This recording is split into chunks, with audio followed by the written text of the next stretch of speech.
ఐర్లాండ్తో వన్డేలో భారత మహిళా క్రికెట్ టీం రికార్డుల మోత మోగిస్తోంది. రాజ్కోట్లోని రంజన్ షా స్టేడియంలో జరిగిన మ్యాచ్లో కెప్టెన్ స్మృతి మందన అరుదైన రికార్డు నెలకొల్పింది. కేవలం 70 బంతుల్లో సెంచరీ చేసి వన్డేలో భారత్ తరపున అత్యంత వేగంగా ఈ ఘనత సాధించిన ప్లేయర్గా నిలిచింది. గతంలో హర్మన్ ప్రీత్ కౌర్ 87 బంతుల్లో దక్షిణాఫ్రికాపై సెంచరీ చేశారు.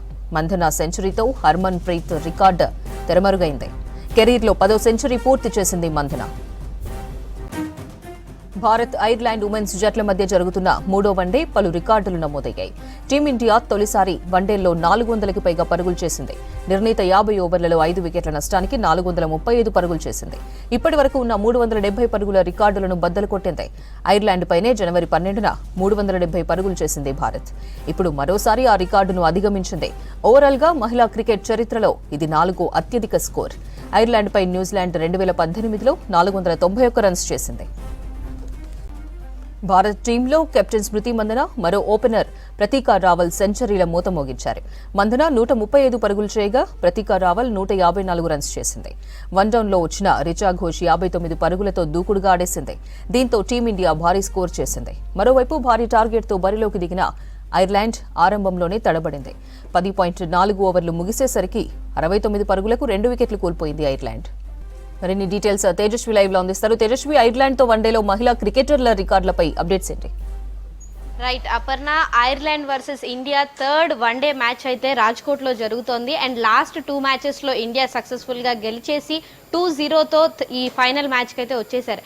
అండ్ ఈ రోజు ఎవరు ఎక్స్పెక్ట్ చేయని విధంగా 435 రన్స్ చేసి, అంటే మెయిన్గా ఉమెన్స్ క్రికెట్లోనే ఇది వన్డేలో హయ్యెస్ట్ స్కోర్గా ఇవాళ రికార్డ్ చేయడం జరిగింది.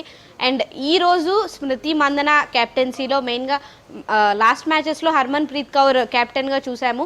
ఈరోజు తను ఉండకపోవడం అండ్ స్మృతి మందనకు ఒక పక్క క్యాప్టెన్సీ రావడం అండ్ తను ఫాస్టెస్ట్ సెంచరీ 70 బాల్స్లోనే సెంచరీ చేయడం కూడా ఈరోజు తన ఒక రికార్డ్ మనం చూసాము. అండ్ ఇంతకు ముందు హర్మన్ ప్రీత్ కౌరే 87 బాల్స్లో అండ్ 90 బాల్స్లో ఫాస్టెస్ట్ సెంచరీ ఉండింది.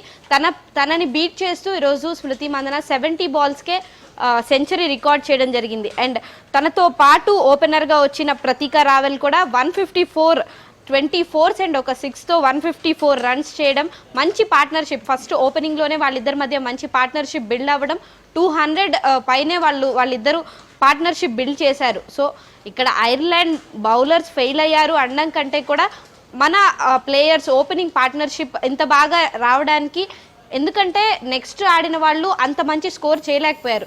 సో ఫస్ట్ వీళ్ళిద్దరూ ఎంత బాగా ఆడుంటే 200 పార్ట్నర్షిప్ క్రియేట్ చేశారో కూడా మనం అర్థం చేసుకోవచ్చు. అండ్ ఇది ఒక రకంగా ఉమెన్స్ క్రికెట్కి చాలా మంచి సిగ్నల్ అని చెప్పాలి.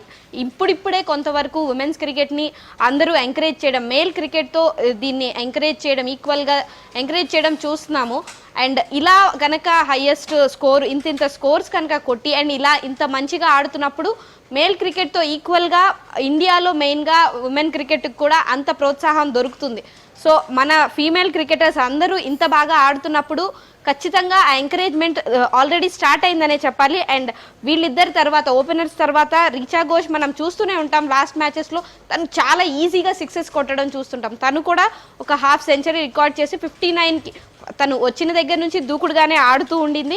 అండ్ 59కి తను అవుట్ అవ్వడం జరిగింది. తర్వాత వచ్చిన తేజల్ 28 అండ్ హర్లీన్ డియోల్ 14, జమీమా రోడ్రిగ్స్ మీద చాలా ఎక్స్పెక్టేషన్స్ ఉంటాయి. తను ఓన్లీ 4 రన్స్ కొట్టి అవుట్ అవ్వడం and Deepti Sharma 11. So last వచ్చిన వాళ్ళు అంత బాగా పర్ఫామ్ చేయకపోయినా ఫస్ట్ ఓపెనర్స్గా వచ్చి వీళ్ళిద్దరూ చాలా బాగా పర్ఫామ్ చేయడం అండ్ 435 దీన్ని ఖచ్చితంగా ఐర్లాండ్ అయితే బీట్ చేయగలుగుతుందని ఎవరు అనుకోరు. ఎందుకంటే వాళ్ళు స్టార్టింగ్లోనే తడబడ్డం చూసాం. అండ్ ఆల్రెడీ మనకి 26 ఓవర్ల వరకు ఒక వికెట్ కూడా పడలేదు, కానీ వీళ్ళకి స్టార్టింగ్లోనే 2 వికెట్స్ పడిపోవడం.